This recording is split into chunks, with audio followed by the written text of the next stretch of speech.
কোরবানি ঈদের বাকি আর মাত্র দুদিন। ঈদকে সামনে রেখে কেনা বেচার হিড়িক পড়েছে ঠাকুরগাঁওয়ের গবাদি পশুর হাটে। জেলার বারিয়াডাঙ্গি উপজেলার লাহিড়ী পশুর হাট থেকে আরও জানিয়েছেন প্রতিনিধি এম এ সামাদ।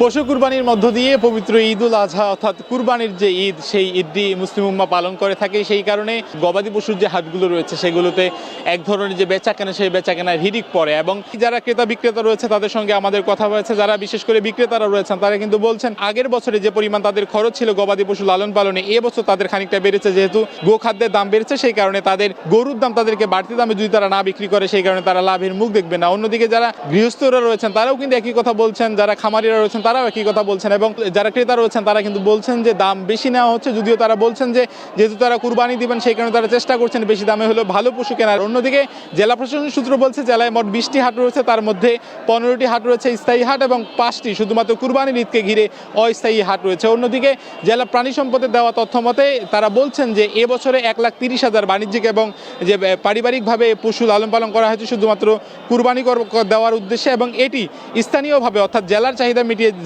দেশের বিভিন্ন জায়গায় পাঠানোর কথা তারা বলছেন।